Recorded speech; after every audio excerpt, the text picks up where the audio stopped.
Curso Livre de Humanidades.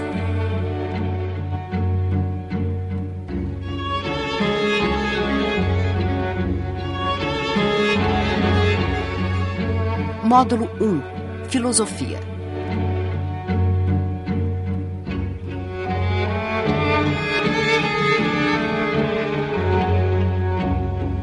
Inícios da ciência moderna. Pré-história da Revolução Científica do século XVII.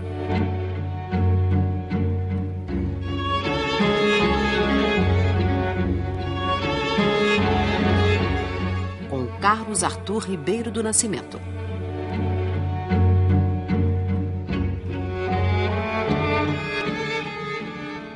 Eu vou fazer referência a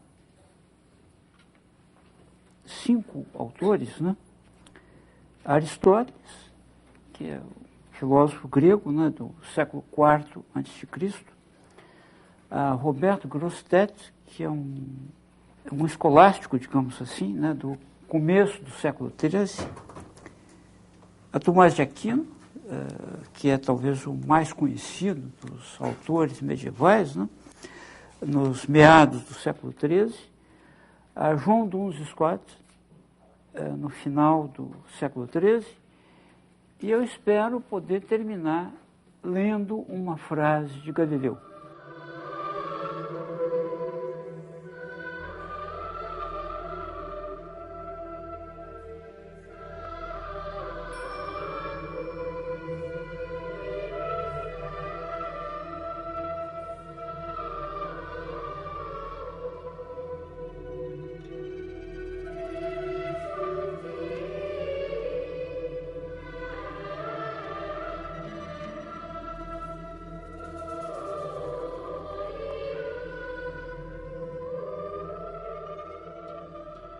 O espírito dessa minha fala se situa dentro do seguinte esquema.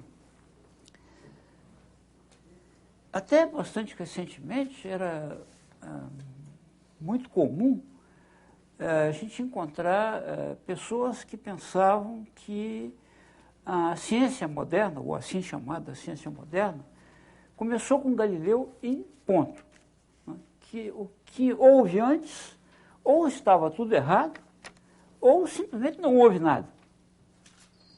É claro que essa visão bastante simplificada e até simplista, né, já foi muito criticada e já foi muito revisada, né, para retomar uma célebre frase de Alexandre Poiré.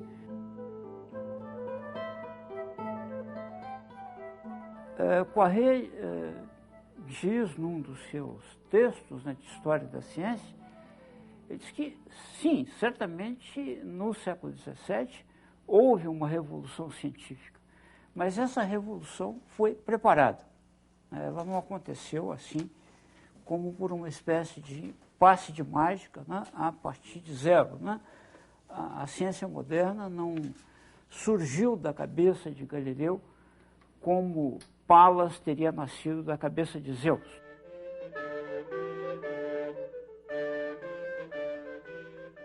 Eu vou tomar aqui apenas um tópico, né? Uma linha de consideração e tentar mostrar como é que, desde a Grécia Antiga, né, há uma reflexão ou há uma consideração desse problema que Galileu vai enfrentar, que é o do tratamento matemático das realidades do mundo da natureza, né, do mundo material.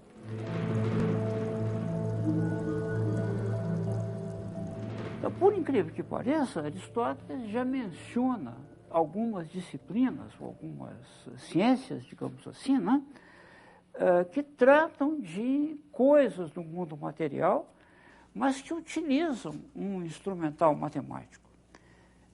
Aristóteles menciona essas disciplinas, seja na sua obra chamada Física, seja num texto em que ele trata especificamente do conhecimento científico, da ciência, os segundos analíticos. Então, pelo menos nesses dois textos, Aristóteles enumera algumas disciplinas que, embora tendo como assunto de estudos coisas do nosso mundo material, coisas da natureza, elas usam um instrumental matemático. Elas usam demonstrações ou tiradas da aritmética ou tiradas da geometria. Quando os gregos falavam de matemática, isso vai perdurar durante a Idade Média, se entende, em geral, essas duas disciplinas. A aritmética, que trata dos números, e a geometria, que trata das figuras. Quais são essas disciplinas de que Aristóteles fala? Então, Aristóteles menciona principalmente três disciplinas: a astronomia, a óptica e a harmônica. A astronomia, que trata dos movimentos dos astros, né? A óptica, que trata de como as coisas são vistas ou aparecem para nós, e a teoria da harmonia, né? Que trata das relações entre os sons. Aristóteles, para dizer a verdade, não está muito interessado nessas disciplinas, né? Ele as menciona a propósito de outros assuntos. Por exemplo, no texto da física, o problema que Aristóteles tem em mente, o problema pelo qual ele está interessado, é justamente a distinção entre física e matemática.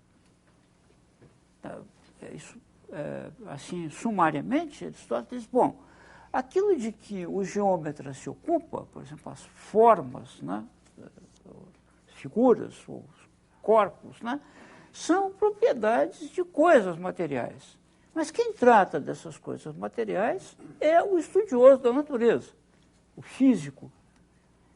Então parece que há aí uma comunidade de assuntos ou de temas de estudo, né, um embaralhamento, né, entre o matemático e o físico.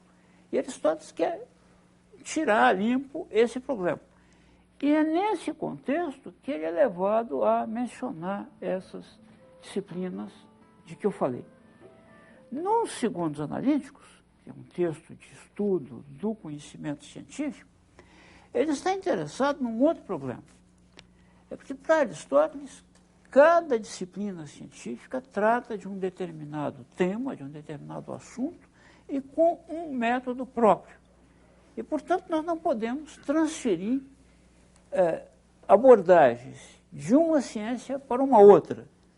Para usar um exemplo que o próprio Aristóteles menciona, eu não posso demonstrar teoremas de aritmética recorrendo a métodos geométricos, nem vice-versa. Então, dentro desse contexto, Aristóteles é levado, de novo, a mencionar essas disciplinas, porque elas, obviamente, colocam um problema para ele, né?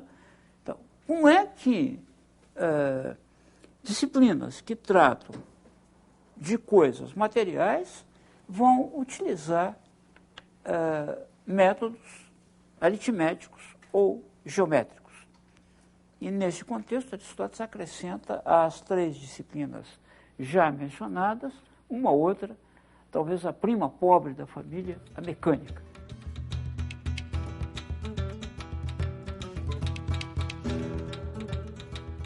É a prima pobre, como sempre, que vai fazer a revolução.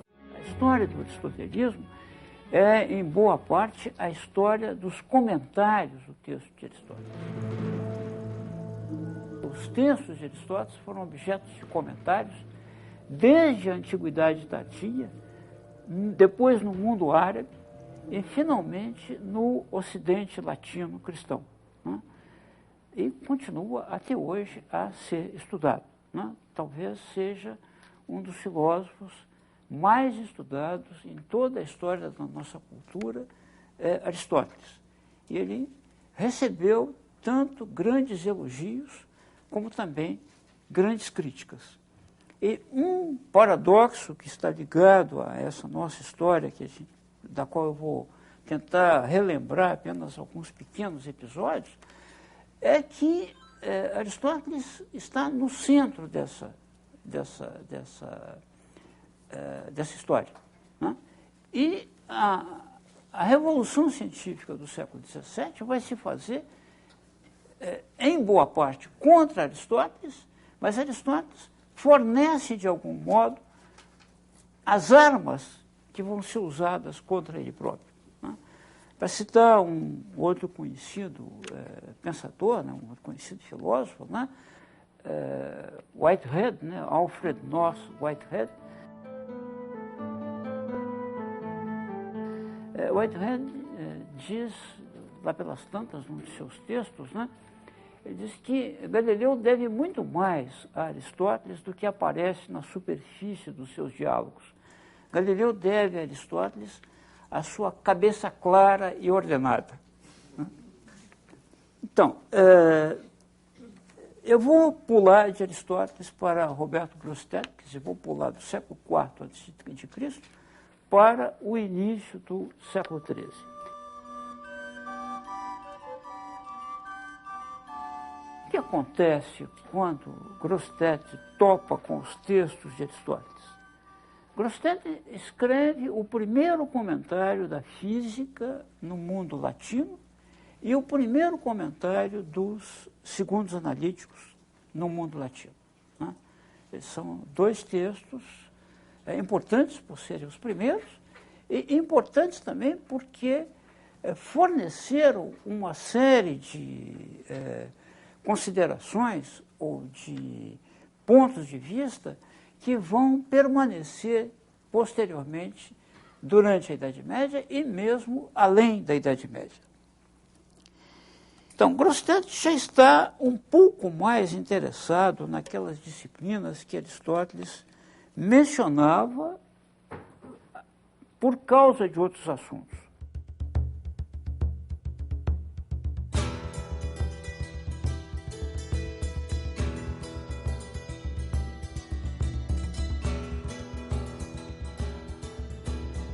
Por exemplo, Aristóteles não dispunha sequer de um nome próprio para designar a situação ou o estatuto dessas disciplinas. Grosseteste vai inventar, vai criar um nome próprio para essas disciplinas a partir de certas expressões que aparecem nos textos de Aristóteles. Aristóteles dizia simplesmente que, no caso dessas disciplinas, uma estava sob a outra. Por exemplo, a teoria da harmonia está sob a aritmética, ou a óptica está sob a geometria.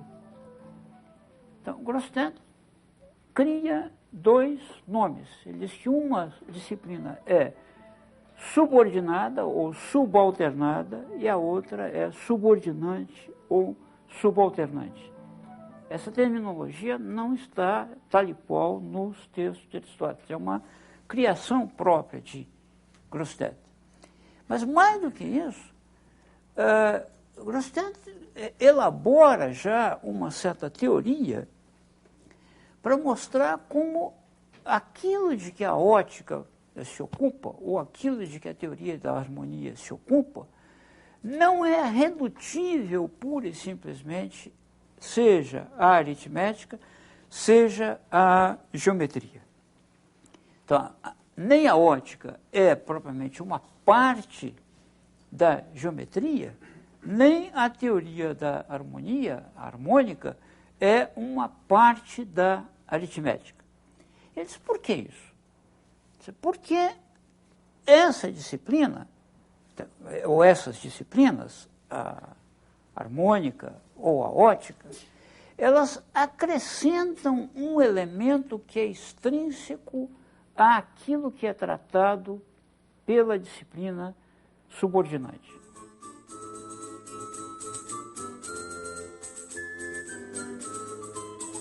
De que trata a aritmética? Trata dos números, das propriedades dos números. Ora, a harmônica também, de uma certa maneira, trata de números. Mas não de números pura e simplesmente falando. Trata de números enquanto presentes nos sons. Ou, na terminologia de Grosseteste, trata de números sonoros. Tá? Sonoro não é alguma coisa que pertence ao número enquanto tal. Para quem faz aritmética, pouco importa se o número é sonoro ou não sonoro. Né? Isso é uma característica extrínseca ao gênero número enquanto tal. A mesma coisa com a ótica. A ótica acrescenta àquilo que é tratado pela geometria, as linhas, por exemplo, um elemento extrínseco, quer dizer, um luminoso. Luminoso não é uma característica própria das linhas. Linhas se dividem em reta, curva, quebrada, né? Mas não em luminosa e não luminosa. Então, essa ideia de um elemento extrínseco acrescentado ao tema de estudos da disciplina superior para constituir o tema de estudo da disciplina subordinada, isso é uma ideia importantíssima de Grosseteste e que vai percorrer toda a história dessas disciplinas. Então, dito isso, eu passo a Tomás de Aquino. Tomás de Aquino vai ser talvez aquele que apresenta pela primeira vez, de um modo articulado, uma teoria sobre essas disciplinas que Grosseteste chamou de subordinadas. Né? Tomás vai chamá-las de intermediárias. Por quê? Porque elas não são nem física, nem estudo da natureza em sentido estrito, nem puramente matemáticas, elas estão como que no meio. Estão ensanduichadas, né, aí, entre a matemática e a física. E Tomás caracteriza, durante toda a sua obra, né, do começo, dos textos mais antigos aos mais recentes, ele caracteriza essas disciplinas sempre da mesma maneira. Ele diz que elas são disciplinas que aplicam os princípios matemáticos às realidades físicas. Que aplicam os princípios matemáticos, da aritmética ou da geometria, a realidades materiais, a realidades que podem ser percebidas pelos sentidos. Né? Por isso, a realidades sensíveis. E Tomás retoma a ideia de Grosseteste de como é que você passa de uma disciplina para outra, da matemática em sentido estrito, geometria ou aritmética, para a disciplina subalternada ou subordinada. A ótica, a harmônica, a mecânica, a astronomia. Você passa justamente acrescentando um elemento extrínseco ao tema de estudos, ao gênero de coisas de que se ocupa a disciplina superior. E Tomás retoma também uma ideia que já aparecia em Aristóteles. Isso é um ponto que Aristóteles desenvolve um pouco mais detalhadamente, e que Grosseteste também já tinha retomado. A disciplina superior fornece uma explicação por que daquilo que a disciplina inferior explica apenas que. Há uma distinção entre saber que é assim e saber por que é assim. Eu posso saber perfeitamente que uma determinada comida faz mal, né? Mas não saber por que ela faz mal. Né? Tem que consultar um entendido no assunto. Né? Então, esse par de uma explicação que e por que vai ser aplicado, isso já estava em Aristóteles, retomado por Grosseteste, e Tomás desenvolve isso detalhadamente, né? Vai ser aplicado a essa dupla de disciplinas, né? A disciplina matemática fornece o porquê daquilo que a disciplina subordinada explica que é assim, né? Tomás de Aquino usa um exemplo que é de uma certa, tem até um certo humor, se a gente quiser, né? Ele diz que o médico constata que as feridas circulares levam mais tempo para se curarem, né? Se você tiver uma incisão longitudinal, ela se fecha muito mais rapidamente, cicatriza mais rapidamente do que se for uma ferida circular. Mas que o geômetra explica por quê. Porque o círculo tem o seu perímetro, né, mais afastado uma parte da outra, né, do que uma incisão longitudinal ou uma figura triangular, né? Das figuras isoperimétricas, quer dizer, aquelas que têm o mesmo perímetro, a que tem a maior área é o círculo, né? Portanto, é mais difícil de se fechar. Tomás está interessado nessas disciplinas, não tanto porque ele fosse um cultor da astronomia, ou da ótica, ou da harmônica.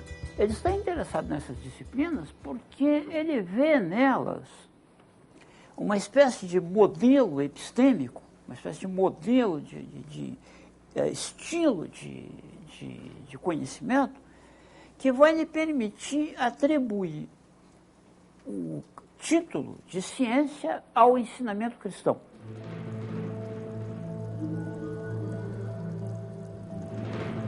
Teologia nesse sentido do ensinamento cristão, né? Parece muito estranho, né? Como é que alguma coisa que é objeto de fé, né, que você aceita o ensinamento cristão, porque baseado no testemunho, né? Esse é objeto de fé. Então, como é que alguma coisa que é baseada na fé pode ser chamada de ciência, né? Parece um perfeito paradoxo, né? Então, Tomás vai dizer que é ciência assim como a harmônica ou a óptica ou a astronomia são ciências. O óptico não precisa demonstrar os teoremas de geometria que ele utiliza para construir a ótica. Ele pode perfeitamente aceitar aquilo que lhe diz o geômetra. Aliás, enquanto óptico, né, enquanto praticante, o profissional da ótica, ele não pode demonstrar os teoremas de geometria. Ele só pode demonstrá-los se tornar geômetra. Então, assim, a situação do ensinamento cristão, que nós aceitamos pela fé, ou que alguém pode aceitar pela fé, tem um parentesco com esse tipo de disciplinas, né?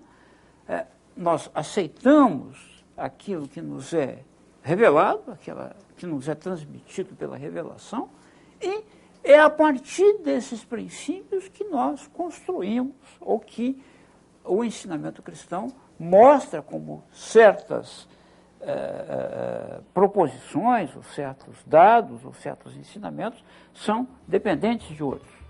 Ele se serve da estrutura epistêmica dessas disciplinas para atribuir ao ensinamento cristão ou à teologia o epíteto de ciência. A proposta de Tomás de Aquino de se servir dessa estrutura epistêmica das ciências intermediárias, como ele chamou, para denominar o ensinamento cristão de científico, foi uma proposta que antes colheu críticas do que assentimento. Dom Visconti é um dos que vai criticar a proposta de Tomás. Mas, ao fazer essa crítica, Dom Visconti relembra um aspecto muito importante. Ele diz que essas disciplinas que Tomás chamou de intermediárias ou de subordinadas a disciplinas matemáticas, ou elas recebem os seus princípios de uma ciência que os demonstra, como, por exemplo, a ótica, recebe os seus princípios da geometria, a lei da reflexão, né? A lei elementar de ótica, né? Que todo mundo estudou aí no curso secundário, né? O ângulo de incidência é igual ao ângulo de reflexão, né? Ou o ângulo de reflexão é igual ao ângulo de incidência, num espelho, né? Essa lei ótica pode ser demonstrada recorrendo a um teorema de geometria. A gente pode recorrer a um teorema de semelhança de triângulos, né? Em triângulos semelhantes, os ângulos correspondentes são iguais. Então, recorrendo a esse teorema que é demonstrado pela geometria, pode-se demonstrar a lei da reflexão, né? Então, quanto a dizer, no caso de uma disciplina subordinada, como a ótica, que é subordinada à geometria, ou de uma ciência intermediária, na terminologia de Tomás, nessas disciplinas, ou elas recebem os seus princípios de uma ciência superior, que os demonstra, ou elas os estabelecem através de experimentos.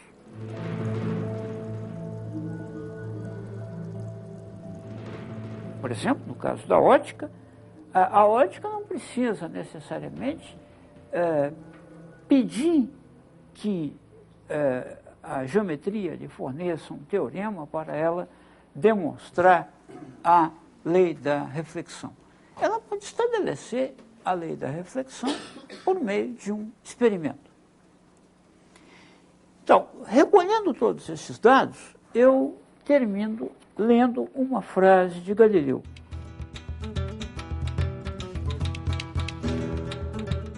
Então, Galileu, nos discursos sobre duas novas ciências, que é a grande obra de mecânica de Galileu, né? É uma obra, num certo sentido, talvez mais importante do que o diálogo sobre os dois grandes sistemas do mundo.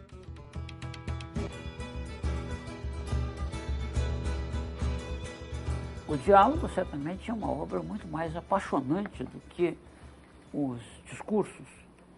É uma obra que, além de ser uma obra científica, é também uma obra pedagógica, é uma obra de propaganda. Mas os discursos são, certamente, muito mais